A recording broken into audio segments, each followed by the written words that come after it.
Hi, I'm Anna from thesubtleway.com, certified yoga instructor and energy medicine practitioner. So I work with clients one-on-one as well as teaching soul energy yoga classes. So today I wanted to share a little bit of some of my own experiences that have been really challenging recently. I have been dealing with very, very low anemic levels of iron, which is something new I've never had in my life before, which seems to be a result of going through something that's quite common for women in their midlife, is changes within their cycle. And for me, I've been going through this period of excessive blood loss, which has then just totally shut down my iron.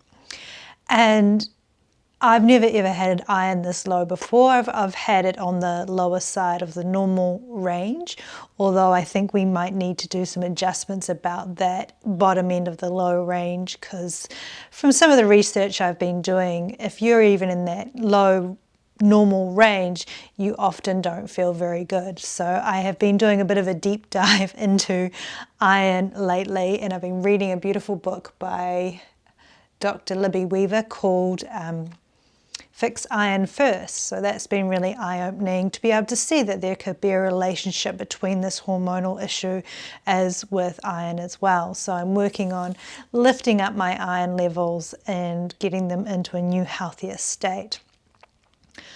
So this experience has been really interesting to observe. So I've been using some of my meditation practices specifically around working with awareness or dropping into awareness. And part of the reason for that is in this state of low iron, I've also noticed that I haven't felt this connection with the universal flow of energy around me, as well as some of the other symptoms that are really common with low iron, which is anxiousness. Although I haven't been feeling this this level of anxiety has been more around this sensation of my physiology of nervous system activation.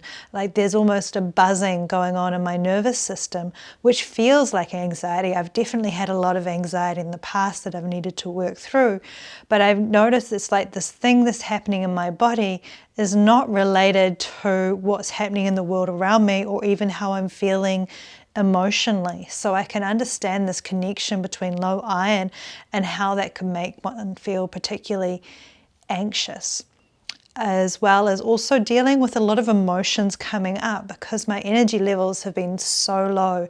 It has been so difficult to try and do anything, waking up exhausted in the morning, all of these things, and it's built up that gamut of emotions and stirring the pot of having to face feelings of inadequacy, of not being able to do what I can normally do, the frustration, the anger, the grief, the sense of missing out, or the having no desire to interact with anyone socially, to not wanting to answer the phone when it rings, and not wanting to respond to messages, and just not wanting to interact very much, and just doing the bare minimum to get through. And there is a lot of grief that arises from being in that state. So also having to go through the process of allowing that grief and facing it and feeling all these things. And also noticing that a lot of my tools that I usually use, that if I'm dealing with emotions, being able to work through those, to process those, also with being able to shift states as I move through those processes. And this has been really challenging in the sense of I'll be doing those practices, but the state shift is not really naturally occurring. And I'm beginning to recognize without that iron within my body, the basic nutrition, the chemistry, the hormone balance, it's like there is not the incapacity for my body, my physiology to support feeling really good, to be able to bring in that sense of joy in my body is really, really challenging. So hence I have been really focusing on my awareness practices. So it has been sort of, this is what I can do when all else fails, and just have to maybe go through this process as I work on shifting my way of approaching to resolve the hormonal issue and to rebuild my hormones, my iron levels with working through nutrition. I also just had a iron transfusion the other day, and although I didn't have any negative side effects and I worked with the iron a little bit energetically, I have yet to feel a big shift in my energy. So I'm continuing to work with other supplements and trying to create a very iron-rich diet for myself. But I have to also recognize when things are not a quick fix. We always want the quick fix, the magic pill, the instantaneous improvement. But life, our healing processes, our journeys, especially in the physical is the slowest aspect of our being. All our other energy systems move faster and faster as you go through the different frequency zones. But the physical is quite dense and it's going to go at its own pace. And when we're rebuilding nutritional deficiency, that is going to take the time it takes. Although I have been working with some other subtle energy techniques to work with the subtle elements of metal, the subtle iron, to help get that energy to move the chemistry. But I'm accepting this could take 2-3 months to get really on top of this situation and make sure that I have enough iron in my diet, as well as with I am going to need to use supplementation and also work at the hormonal balancing to get to the issues, so hopefully that I'm not going to be losing so much blood, which is what created the anemic condition. But when the meditation practices and some of the practices and the work hasn't been working for me, I go back to a practice I use pretty much every day anyway, whether formally or informally, or it might be something I just do at the beginning of my practice. If you've done a class with me or a session with me, I always like to start in a very basic awareness practice. And this is our becoming connected to our own awareness, or the awareness that exists throughout everything, and this aspect of our fundamental nature being awareness, to help let go of the identification with the body, with our feelings, with our emotions, with our thoughts, to be able to connect with our fundamental nature as awareness, as spirit, and the interconnectedness with all of life, in a very simple, short way of saying that. So if you'd like to join me, I'll walk you through a little bit of an awareness practice that I've been working with. It's helped me still be able to step away with identifying with the current condition, which can help soften into and help meet the situation and accept the situation and break down the resistance to it. Because often when we're in a big resistance, and especially when we're going through the tumult of emotions and the grief, if we get into too much resistance, we tend to create more and more stress, which then can amplify whatever we're dealing with. So by working with awareness practices, they really help us soften and be with whatever is in this moment. So you can do this practice lying down if you like, or just join me seated comfortably on a chair, on the floor, whatever works for you. And take a moment. I like to close my eyes, but if you're someone that doesn't feel so good, you might want to keep the eyes open and just look sort of more of a downward gaze.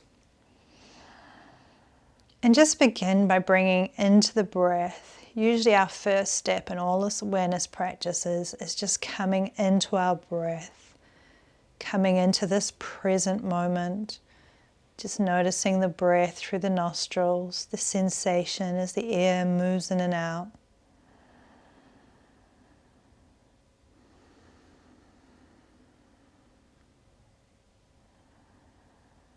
And as you're aware of the breath through the nostrils, becoming aware of the breath through your body, the different areas that expand and contract.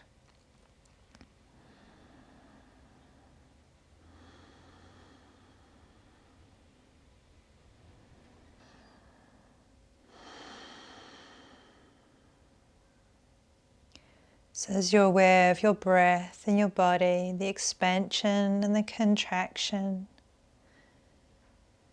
all life, all world, the universe, all the beings on the planet, the plants, even the minerals, everything moves in a state of expansion and contraction. All life breathes together.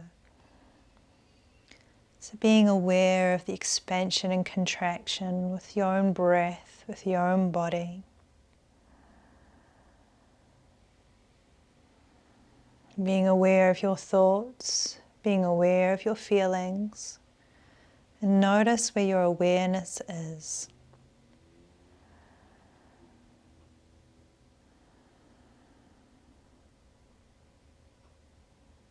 Is your awareness contained within your body, or do you notice that your awareness shifts to the space around yourself? That you're aware beyond your physical edges.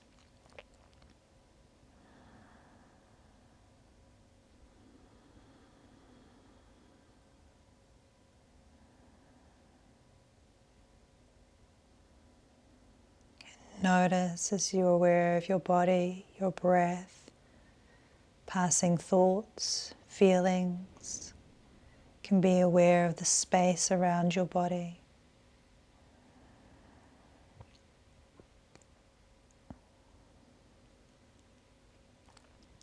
And notice if your attention shifts into your thoughts, how that feels. And then pulling it back to be aware of the body, the breath, the thoughts, the feelings, the sensations.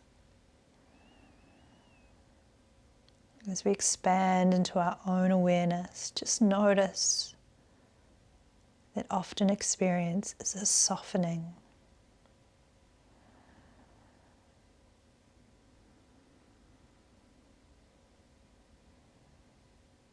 That through the practice of awareness, we're not trying to get anywhere, we're not trying to achieve anything, do anything. We're just becoming aware of.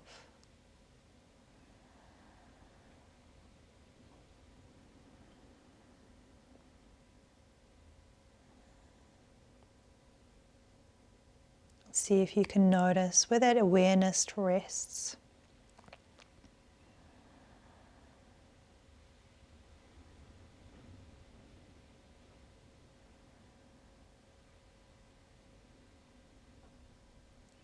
You may notice your body, your breath is held within your awareness. Your awareness isn't held within your body.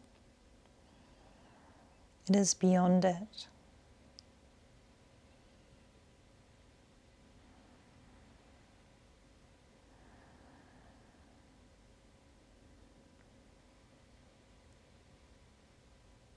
You may notice thoughts grasping at different things or ideas, stories.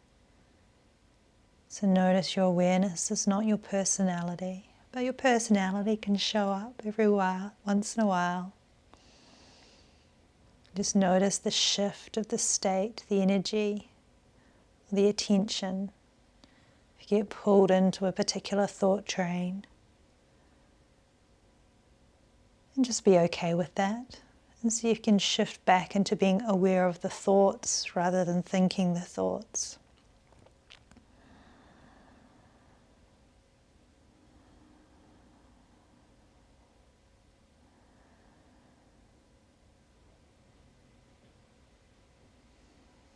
If you're experiencing difficult or deep emotions, just seeing if you can be aware of the emotions, the feeling, sensations, the physiological sensations that can arise with an emotion.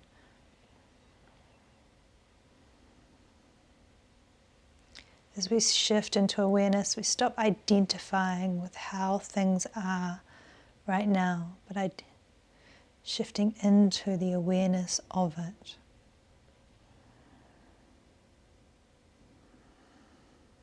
Allowing ourselves to soften around the hard edges of certain experiences.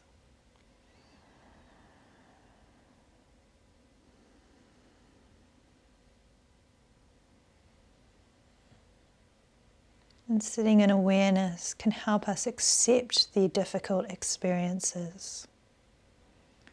To recognize this is just an experience. And change is inevitable.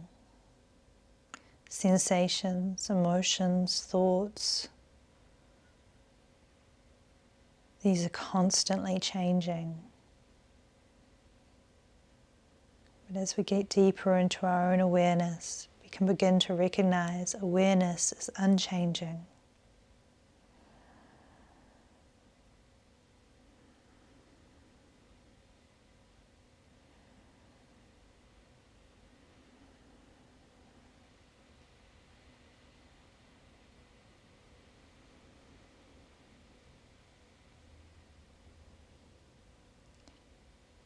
We often use the term to drop in. We can drop into awareness at any time. We don't have to be sitting in meditation. We can be walking, we can be working. So I just invite you today and over the coming days or weeks to remind yourself to drop into awareness at any time. And just beginning to notice how that feels. And this is a practice. It's a pathway into discovering of the fundamental nature of awareness.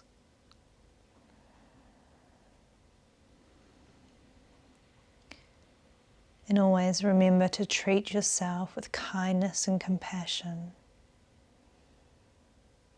To treat yourself as someone you deeply, deeply care about. Sometimes when we're in the throes of our most challenging experiences, and maybe even in everyday life, not treating yourself with kindness or compassion, but criticism and judgment. So it can be easier to think of ourselves as a way of